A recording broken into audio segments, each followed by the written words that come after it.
Assalamualaikum warahmatullahi wabarakatuh. Bismillah, alhamdulillah, wa syukrulillah, wassalatu wassalamu ala rasulillah. La haula wa la quwata illa billah. Aturan dulur barani wilujeng patepung dangu patepang sora ngalangkungan jomantara dina acara anu maneuh nyaeta dongeng Sunda nu disiarkeun saban dinten di radio siaran pendidikan Barani. Dongeng anu digarap simkuring di radio Barani dina jejer harios Si Gobang, yasana Asep Gun Majalaya. Atuh dulur Barani sadayana sataacan Kang Yus ngalajengkeun carios dongengna bawi raos tunda siapunten ya tina sanes-santen kehilapan kakiranganana imati pangarang imati Kang Yusnya mudah-mudahan katampi wae kalayan kabingahan atuh supados nyangkolong kana waktos sementawis ngintunana dikumkeun heula mangga geura tatan-tatan siapkeun lalawuhna siapkeun koplaina ududna hahaha kabarayun sadayana der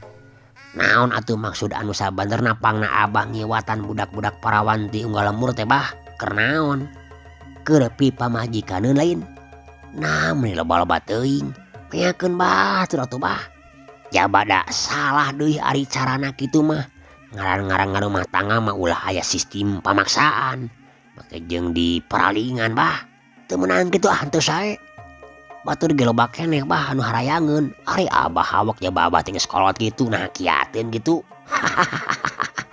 salikurnya pamajikan teu kabayang ceuk raka seta tatagna keur jeung taya tedeng aling-aling deui langsung wae kana pasualanana kurang ajar ya wani mamatahan ka dewek kurang ajar mun kitu mah bener sia teh hayang ngodar teh nya Bah Baduy geus teu bisa ngabendung di amarahna. Atuh dulu bandingan sebut wae manehna teh nyerang tina gerak anu cepet naker leungeunna ngabelasur rek ngarah kana beungeut si Gobang. Celem. Si Gobang ngagayeleng nyingkahan panarajang tenggelan Bah Baduy. Badanna nyaho-nyaho geus ngaleungit tina tempatna. Plos atuh. Tenggelan Bah Baduy teh ngaplos ngakan tempat kosong. Anu ngajadikeun awakna nolonjong ka hareup kabawa ku tanaga sorangan tapi sakilat manehna malikeun di awakna sabab panyangkana lawanna teh aya di tukang tapi panyangkana nyalahan deui barang manehna malik si Gobang teh katempo aya di dinya atuh Bah Baduy teh jadi rarateret leungiteun musuh tapi sabot keur kitu hiu belesat ti gigireunana sakolebat katempo ku juru panonna aya anu ngolebat ngarah kana puceulina anu nyatana peureub si Gobang nu rek nimpuk puceulina Bah Baduy memang lain jawara ata-ata manehna moal kapalingan gerak kitu wae ku anginna wae meneng sarasa sanajan dibongohan sakilat manehna ngareuneukeun awakna ka tukang kolebat peureub si Gobang teh ngolebat luput tina sasaran Bah Badawi nyusul tepus pereupna anu ngahiung ngabang baraan nyamber kana pepeuteyanana lawan nyatana kasih Gobang. Duk des. Jadi jeug Bang Kiung. Duanana pating jarig jeug ka tukang. Sabada dua leungeunna bentrok jeung leungeun Rakaseta alias si Gobang. Nu mana harita si Gobang rada reuwaseun oge. Nyata geuning leungeun Bah Badawi teh sanajan leungeun leutik, leungeun aki-aki, tapi ngaibaratkeun nakis beusi we da eta we ngarasa komper lir ibarat nyatana nakis batu karang. Nyata si lain teh geuningan lain ukur beja hungkul geuning. Tapi sakitu macan satai kukuna deuleu. Kenyuk, hayo gerak kaluarkeun ieu tah Gobang teh. Dewek mah moal rek sieun sumaona gimbir ku eta ngaran pusaka Gobang ngarti. Ceuk Bah Badawi bari renghap ranjub nahan amarahna. Sabab tadi ge manehna ngarasakeun waktu bentrok leungeun manehna jeung leungeun si Gobang nu nyata-nyata karasa pisan eta leungeun si Gobang teh aya tanaga batin anu kacida luar biasa. Haha, nada kuring mah teu mawa pakarangna naon Abah. Gobang naon Gobang teh teu mawa pesop butut-butut acan kuring mah. Bisi teu percaya mah sok we rah-rahan tuh. Kuring mah lemor teu mawa naon. Ceuk Rakaseta kituna teh bari mukakeun baju dina palebas cangkengna. Da jeung nyana atuh eueuh Gobangna atawa pakarangna naon. Da pugu disimpenna oge sacara gaib teu katingali ku panon lahir Gobangna mah. Setan sia nganggap bodoh jeung belegu ka dewek heuh. Manasina dewek teh jawara adah dulu. Batur teu nenyeun. Da dewek memuar samar tingali. Kenyuk, sok kaluarkeun. Hayang nyaho sakumaha kahebatan anak anu ngaran Gobang pusaka siluman teh. Teurak moal kana awak dewek. Cek Bah Badawi songong naker nyaritana teh. Teh heula atuh Bah. Kapan kuleungeun oge kuring teh sanggup keneh atuh. Mawa ngagunakeun pakarang. Lah, hampura Bah lain nganggap sepele pirawa ge ngalawan aki-aki atuh dah. Era atuh Bah. Wing kudu ngaluarkeun pakarang mah bisi kawalat. Setan sia. Kurang ajar. Hayang modar sia teh nya. Iya. Bah Badawi geus teu bisa deui nahan amarahna. Kekecapanana si Gobang teh estuning matak panas kadengena atuh kana ceulina teh asa disebit. Nepikeun ka harita reup geuneuk rai pias oge atuh beungeutna teh asa dianggap hampas ku budak kamari sore. Kitu ceuk pikirna. Dulur barani harita dua leungeunna ngabelesat ngarah kana beungeut si Gobang alias Rakaseta. Sedangkan suku katuhuna ngablesur ngincer ke kemplong. Atuh mireungeuh gerakan Bah Badawi anu pasusul-susul saperti kitu. Rakaseta oge geus teu bisa heureuy deui ieu mah. Dina gerak ulin maung karuhuna teh si Gobang metakeun kadua leungeunna dina wangunan cakar maung nu dipake mapag dua leungeun lawanna. Tapi orok kaya suku Bah Badawi teu bisa kahindarkeun di anu akhirna ngacebrot kana ke kemplongna Rakaseta. Brut tupuk geus. Aduh. Si Gobang ayeuna mah teh pikeun ka ngahanyu. Hulu angeunna karasa jadi seueur katimpuk ku tajongan suku Bah Badawi nu memang lain tajongan biasa. Tangtuna ge geus dibarengan ku jurus anlanana jeung matakeun tanaga jero anu leuwih ti satengahna. Badan si Gobang saharita jadi meyegeung. Dua leungeunna nyekelan hulu angeunna anu seueul tur ngurel anu ngajadikeun sirahna oge jadi asa muter teu paruguh tetenjoan. Dina kaayaan kitu Bah Badawi teu hayang miceun di kasempetan sret manehna ngalugas keris tina jero bajuna. Kalawan hate anu pinuh ku kayakinan harita keneh kerisna teh cenah bakal bisa ngadahar mangsana. Nyatana rek nusuk kana beuteungna Rakaseta. Wah dah ya mangkeluk pangkalora. Iya. Sebrut. Tapi lain di ngaranjugna pikeun Bah Badawi. Sabab keris anu keur nyeruduk rek ngarah kana badan lawan teh saharita jadi kandeg di satengahing jalan. Baba Dewi nempikeun ka malotot teu ngarti naon anu geus kajadian harita, bet asa aya nu ngahalangan aya tameng di hareupeunna Rakaseta teh. Leungeun anu keur nyekel keris teh jadi kaku teu bisa digerakkeun. Atuh sakujur badanna oge sarua jadi heuras. Ngajanteng siga araca dulur teu bisa gerak saeutik-eutik acan. Ukur panonna we anu burilengan jeung sungutna oge anu kunyam-kunyam tapi teu bisa nyuara.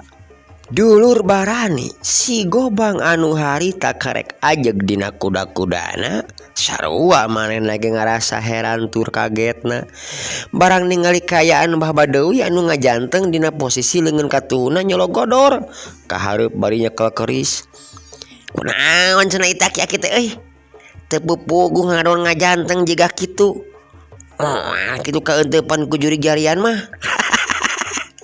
Cek si Gobang. Sanyana mah ngomong gitu teh memperhaten anu kereuwas. Kabayang meureun lamun harita keur nyerang ku keris ka manehna teh manehna keur kurang nyadar moal teu ngabras atuh kana beuteungna. Tuluy manehna lalaunan leumpang ngadeuketan sanggeus deukeut pok nyarita. Naonan ari Abah cenah. Keur naon eta teh Bah? Deuh, kacangkel-cangkel ngadon kikituan. Rek diteruskeun moal gelut teh Bah. Lamun moal kuring rek balik we ah. Salah maksud rek nyokot heula barudak awewe anu dikerem teh aku Abah ketang. Tapi di mana nya dikerem Bah? Ceuk si Gobang. Najan manehna ge sorangan can ngarti naon sabenerna anu keur tumiba kanu jadi lawana. Tapi pikeun Rakaseta alias si Gobang mah teu jadi pemikiran ieu. Paling oge cenah musuhna anu notok ku salah saurang ponggawana Kipati atawa Kupatina sorangan. Mbah Badewi teu nemalan. Ukur dua panonna we nu buburi lengan nandakeun kaceceubna ka si Gobang. Sawatara eta si Gobang jadi mikir manehna teu hayang lamun disebut jelema pengecut ku Mbah Badewi. Ku kayaan Mbah Dewi nu jiga kitu pasti ngerasa penasaran keneh ka manehna. Lain kuring nu boga kalakuan kitu ka Abah mah. Kuring oge teu nyaho ting saha supaya Abah teu ngerasa dilicikan ku kuring bae. Ayeuna rek dipulihkeun deui. Cacap nyarita kitu. Blesat trek-trek. Dua kali ramo si Gobang notok kana palebah urat beheung jeung pigeulangna Mbah Dewi. Dedak sakala sarita awak Mbah Badewi jadi pulih sabihara-bihari deui. Katempo langsung rek ngapranyug atuh Mbah Badewi teh. Panonna hurung mencrong ka si Gobang. Dasar mangkluk lecik ngagunakeun emosi sihir sia teh heuh. Sok lawanan aing sacara sataya atuh sia teh. Montong ngalicikan jiga tadi ari bener-bener jawara sajati mah. Pokna kituna teh bari masangkeun di kuda-kudana. Keris dina leungeunna dipalangkeun hareupeun dadana.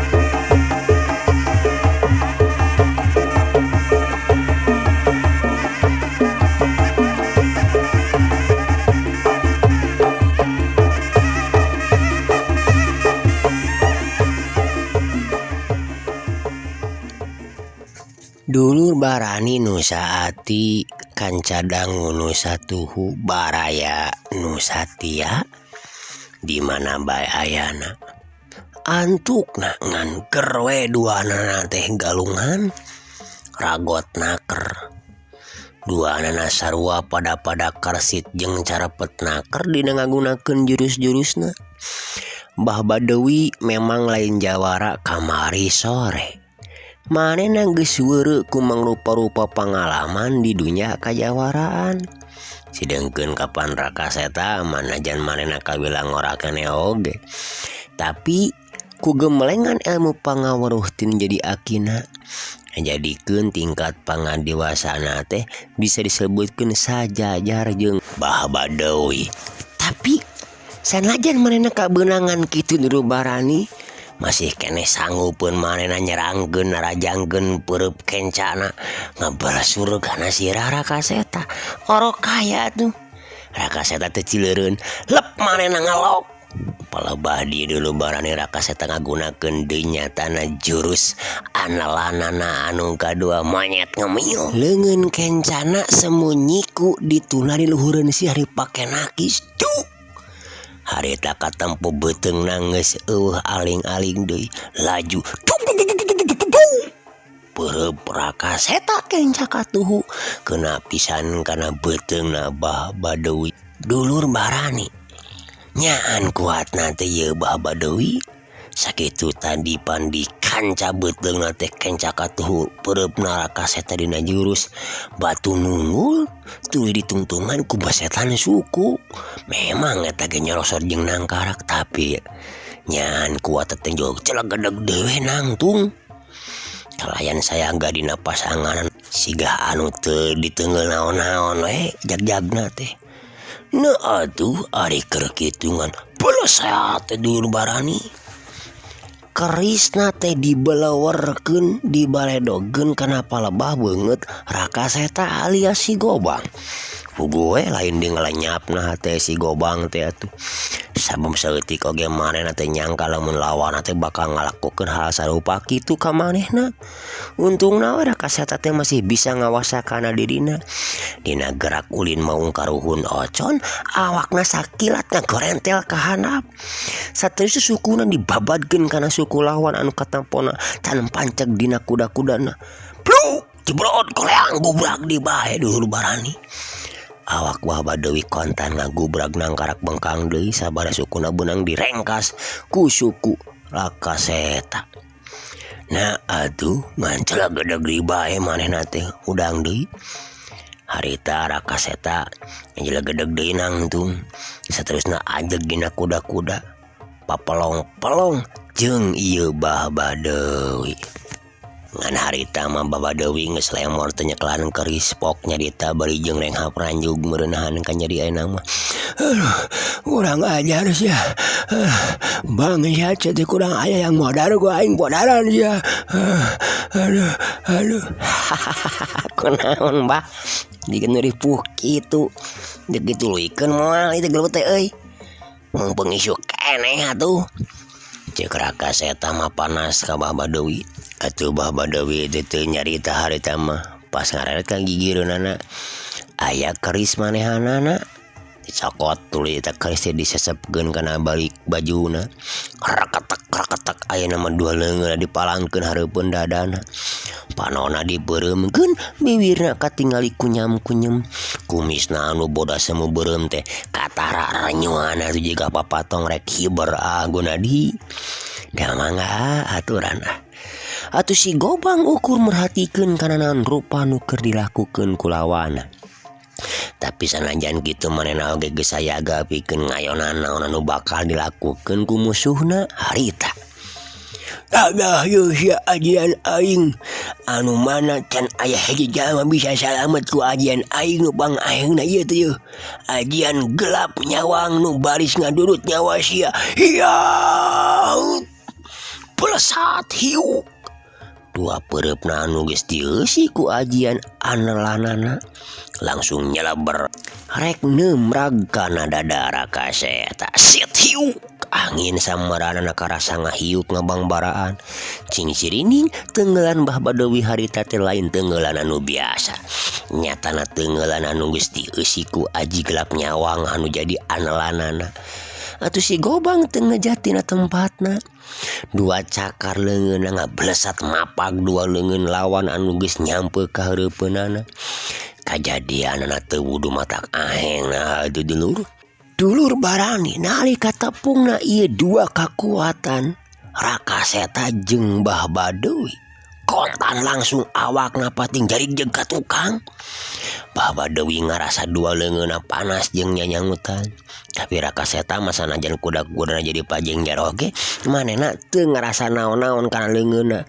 Ulut bentrokna tadi teh anu saterus marina ngajegen deui kuda-kudana panonna neuteub seukeut ka Bah Badawi anu keur pupuringisan bari ngepek-ngepretkeun kadua leungeunna anu karasa panas jeung nyanyautan.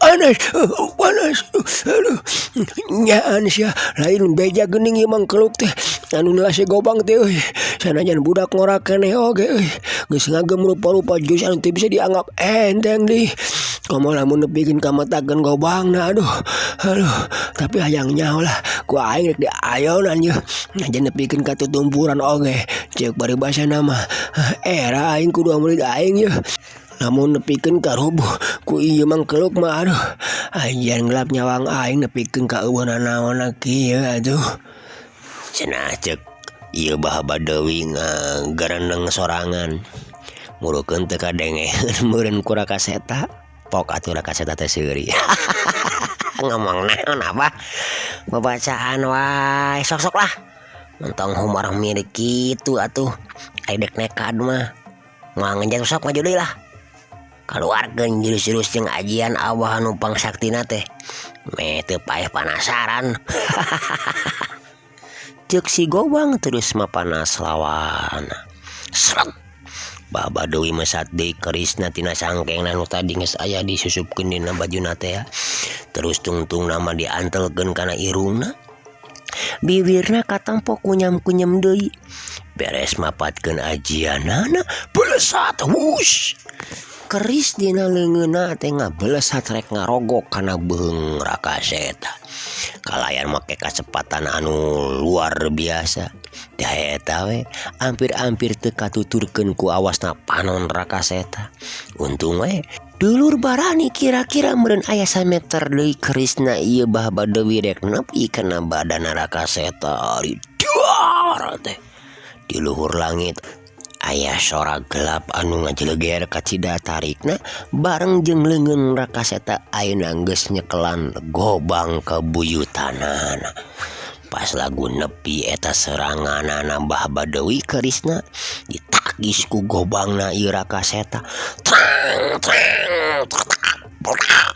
waduh tobat bentrokan antara keris Bah Badawi jeung Gobang kabuyutan ngajadikeun awak Bah Badawi ngacleng sababaraha lengkah ka tukang keris tina panyekelna potong jadi dua ukur pamotonganna we anu dicecekel keneh teh pamotongan anu sapotongan deui mah teuing ka mana ngaclengna sawatara eta Rakaseta alias si Gobang masih keneh ngajanteng tagen dina tempatna sidengkeun Gobang nu tadi keur dicekelna karita geus sakicep geus ngaleungit deui balik deui ka tempatna lalaunan Rakaseta atuh nyampeurkeun leumpang ngadeuketan ka Bah Badawi anu masih nangkarak bengkang ayeuna mah teu bisa hudang deui panonna bolotot atuh awakna ngabul dulur kabuuk-buukna ngabul atuh tetela ieu bentrokan tadi teh anu ngajadikeun ieu Bah Badawi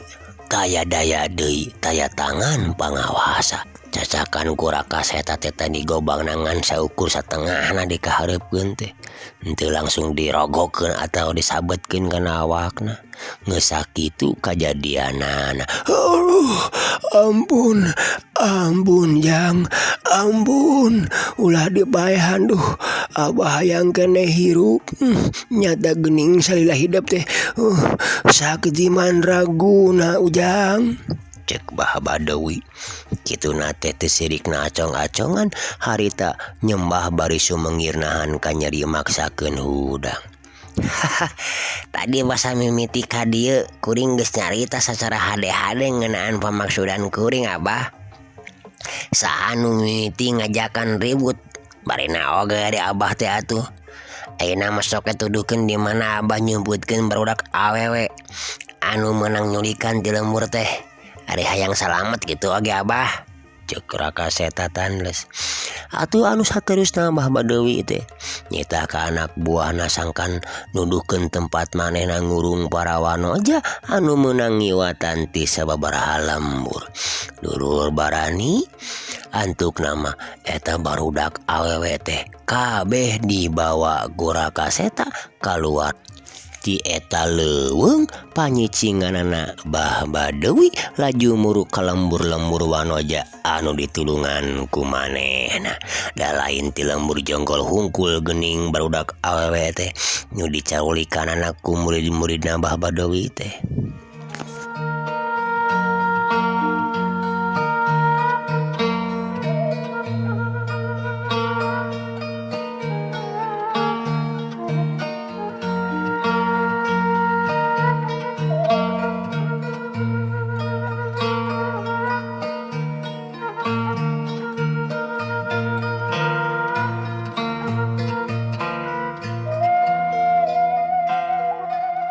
Dulur barani nu saati kanca dangu nu satuhu baraya nu satia. Gancangna carita sanggeus amitan ka Pak RT katut sakabeh warga lembur jonggol.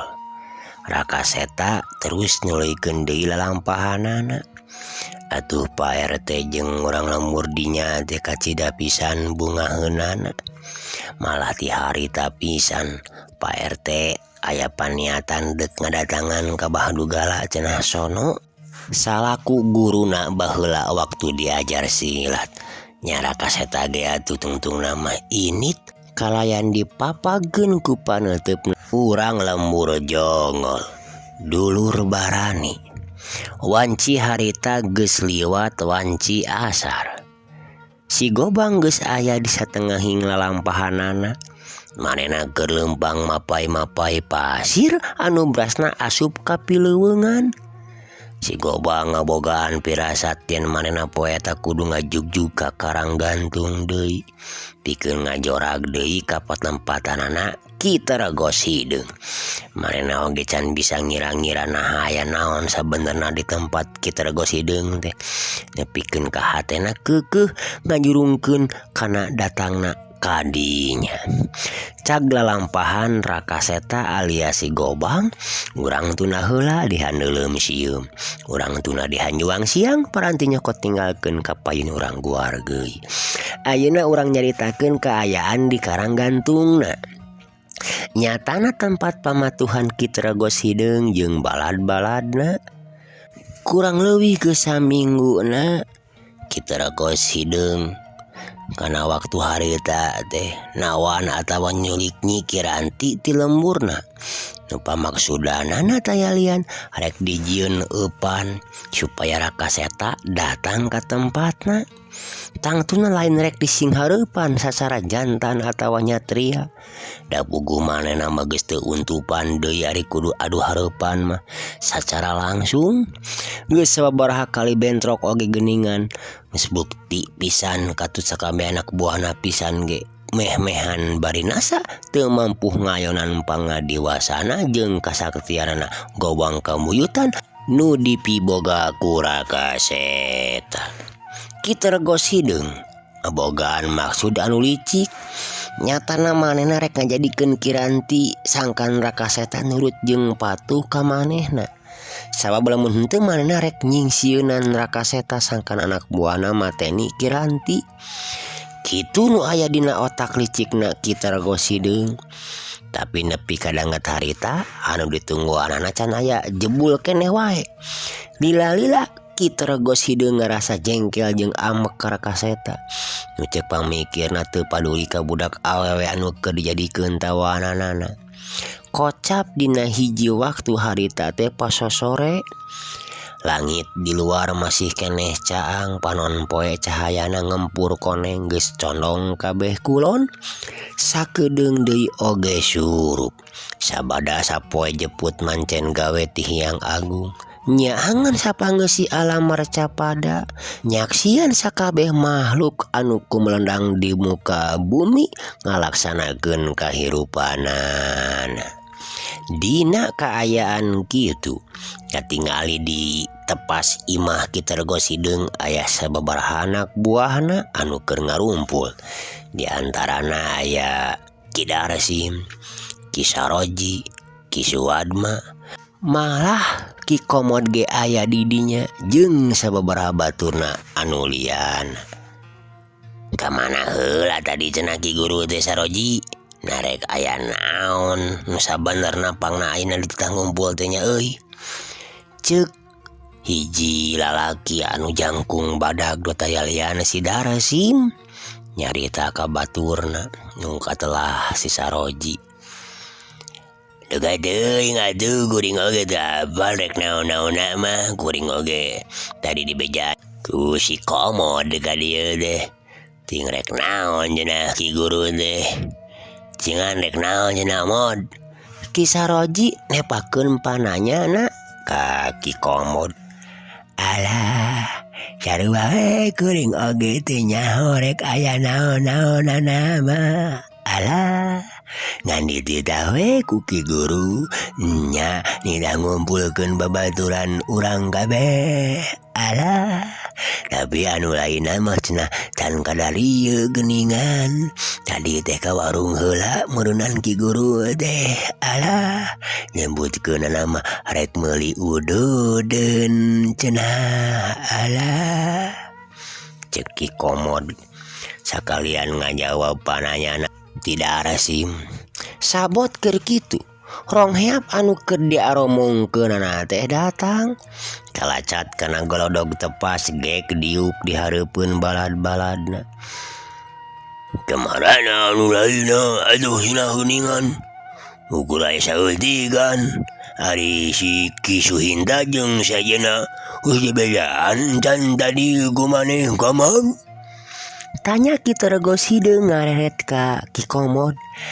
Parantos Ki Guru sadayana oge. Alah, tapi teu ingkun naon can kadarieu wae geuningan susulan deui kitu ka mana Ki Guru. Alah, ceuk Ki Komod ngajelaskeun ka gegedugna. Kun bae aduh, teu kudulah cukup ya kieu oge. Jadi kieu euy, pangna salilaing dicarukan ku dewek teh. Ngeunaan budak awewe ka bogona si Gobang teh ya. Geus ampir aya kana samingguna euy. Can ditulungan geuningan mantog wae ka dieu tah si Gobang teh. Boa-boa si Gobang nepi ka ayeuna teh nyahueun meureun. Yen bebenena ku urang dibawa ka dieu. Jadi percuma tuh hartina dewek salila-lila ngurung eta budak awewe di dieu teh. Ari nu dipancingna teu mol-mol. Alah, ari ceuk pangraos mah Ki Guru pasti bakal apaleun da meureun ge teh bakal diteangan ku urang lembur ku bapana, bakal diwartosan ke si Gobangna. Bisa jadi oge euy. Terus kedah kumaha atuh pamaksudan urang teh Ki Guru ari geus kieu. Ceuk Ki Darsim tumahnya ka gedugna hayang boga kapastian. Ya kagok wae urang podaran we sakalian lah. Meh karasaeun ke lamun bebengok si Gobang mantog ka dieu ka bogona geus tinggal karingaran. Tuman wae aduh. Kengkel jadina dewek teh euy ah. Ceuk Ki Teregos Hideung negrakeun paniatanana. Ari saya nama antos heula we ku Guru. Bisi kumaha onam ge. Kumaha lamun ke si Gobang teh ngamuk. Terus urang sararea teh bakal diparaehan ku manehna. Pasti moal mere ampun deui ka ngaranan ka bogon dipaehan mah atuh Ki Guru. Ceuk Ki Darsim negrakeun ka hariwangna. Wah, kumaha engge we. Dewek oge ayeuna mah geus boga ilmu nu anyar. Hayang nyaho rek kita geunan pangadiwasana tah mangkeluk teh nu ngaran si Gobang teh. Sakalian rek dikeprakeun sakabeh siluman cilemin jeung barakasagan patalukan dewek oge. Pikeun modaran eta mangkeluk. Aya bira ku di Korea kulobaan mamake jeung bisa salamun teh si Gobang teh. Ceuk Ki Teregos Hideung nyaritana bangun anu dibarengan ku Aral. Teu mikir apa nanti heula oge sakabeh siluman piaraanana teu mampu ngayonan wewesena Rakaseta alias si Gobang. Ki Darsim jeung nu lainna sakedapan mah teu nyarita. Dina masing-masing hatena ngarasa teu yakin karena anu dicaritakeun ku gegedugna bieu teh. Nah sia kalakah ngaharulang kitu. Tepanuju kana maksud dewek cang saya kana ilmu dewek salaing teh. Ki Teregos Hideung jingga anu nyaho kana eusi hate balad-baladna. Alah, sanes kitu Ki Guru.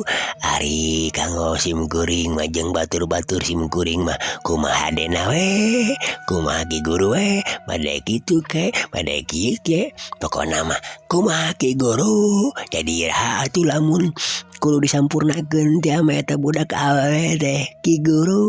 Alah, ceuk Ki Komod dulur Barani. Disampurnakeun naon maksud si laing teh? Komod, asa teu nyambung si laing nyarita teh. Nya maksud kuring teh dibaehanana eta budak awena bade iraha kitu. Alah.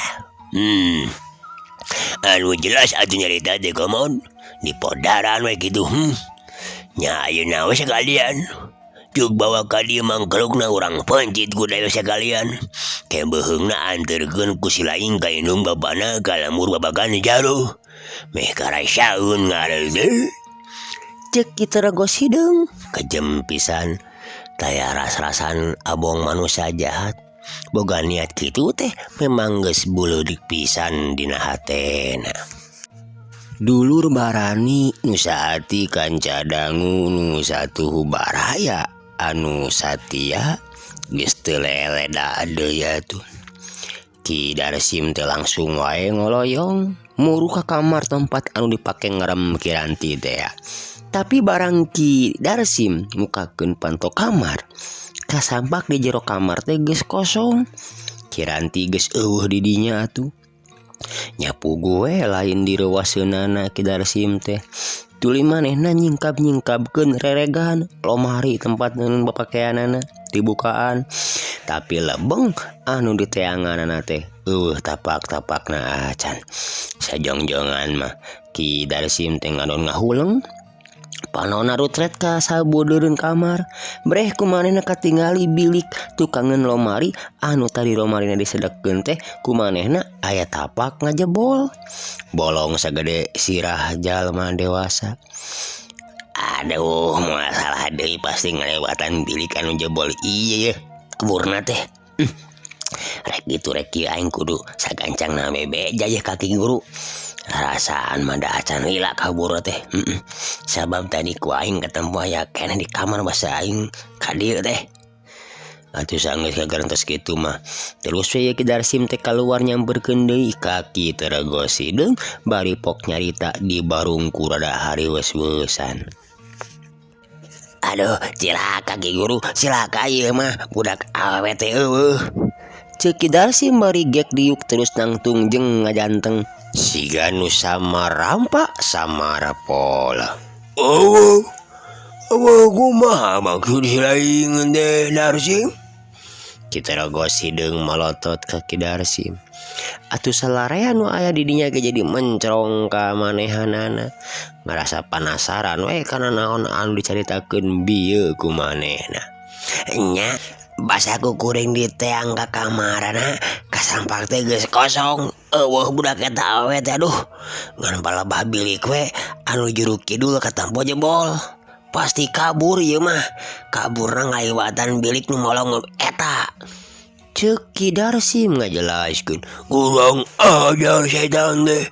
Nah, nu nahingakeun ari nu ngajagana ka mana si Suhinta jeung baturna cenah. Ceuk Ki Teregos hideung nafsu dulur Barani. Tadi mah aya duarna oge. Da basa kuring ka dieu oge aya keneh pasti karek bieu pisan da kaburna ge.